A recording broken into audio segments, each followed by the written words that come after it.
తెలుగుదేశంలో సింపథైజర్స్, అభిమానులు, వీరాభిమానులు ఉంటారు. సింపథైజర్స్ వచ్చేటప్పటికి తెలుగుదేశం గెలవాలి, గెలిస్తే రాష్ట్రం బాగుపడుతుంది, చంద్రబాబు నాయుడు గారు మంచి నాయకుడు అనేటువంటి ఫీలింగ్ ఉంటుంది. అదే సందర్భంలో అభిమానులు వచ్చేటప్పటికి బాబుకు మించిన నాయకుడు ఎవరు లేరు, బాబు అయితే అద్భుతం చేయగలుగుతాడు, రాష్ట్రం అంతా స్వర్ణయుగం తెస్తాడని నమ్ముతారు.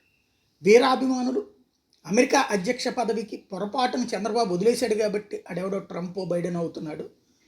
అదే కనుక చంద్రబాబు వెళ్తే అసలు అమెరికా ఈ పాటికి ఆఫ్రికాని దాటి వెళ్ళిపోతుంది అని ఫీల్ అవుతారు. అదేంది ఆఫ్రికాని దాటి వెళ్ళమైంది, ఆఫ్రికా అనేది దరిద్రపు దేశాలు కదా అంటారు. లేదు లేదు, వాళ్ళ దృష్టిలో ఏదో ఒకదాన్ని దాటేసి తీసుకెళ్తారు ఆయన అన్నట్టు.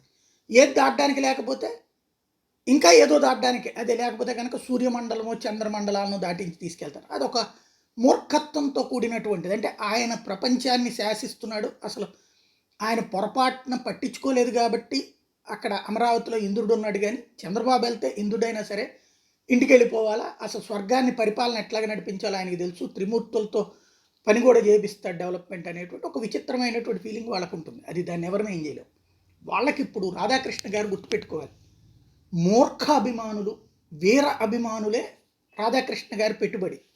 ఎందుకంటే సాధారణంగా పొలం గట్ల దగ్గర కూర్చుని మాట్లాడుకునేటప్పుడు, రచ్చబండ దగ్గర కూర్చుని మాట్లాడుకునేటప్పుడు చంద్రబాబు నాయుడు ఎట్లా పనిచేస్తే బాగుంటుందో, లేకపోతే కనుక జగన్మోహన్ రెడ్డి ఎట్లా పనిచేస్తే బాగుంటుందో కొంతమంది మాట్లాడేసుకుంటుంటారు.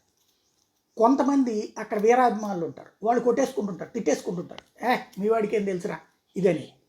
ఆ టైపులో తిట్టుకునే మూర్ఖమైనటువంటి అభిమానులకి కావలసిన మేత ఇచ్చేటటువంటి నిపుణుడు రాధాకృష్ణ గారు.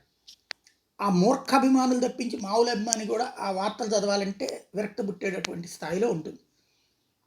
తాజాగా మోడీ గెలుస్తాడు అన్నటువంటి మాట ఏదైతే, భీష్ముడు తనని తాను తన అంతానికి ఎట్లాగో చెప్పుకొచ్చాడు కాబట్టి కురుక్షేత్రంలో ఆనాడు భీష్ముడు అంపశయ్య మీదకి వెళ్ళడానికి తన ముగింపుకి తనే చెప్పుకొచ్చాడు. అట్లాగే మోడీ తన గురించి తను వదిలేసుకుంటే తప్ప ఎవరు గెలవలేరు, అంటే తనని ఎవ్వరు ఓడించలేరు అని రాధాకృష్ణ గారు రాసిన వార్త ప్రస్తుతం మామూలుగా మనకి హిందూ ధర్మానికి సంబంధించి ప్రవచనాలు చెప్తుంటారు చాగంటి గారు. అలా కాకుండా తెలుగుదేశం ప్రవచనకర్త చాగంటి సతీష్ గారికే మండిందంటే, అంటే మూర్ఖ అభిమానుల్లో నెంబర్ 1 ఆయన.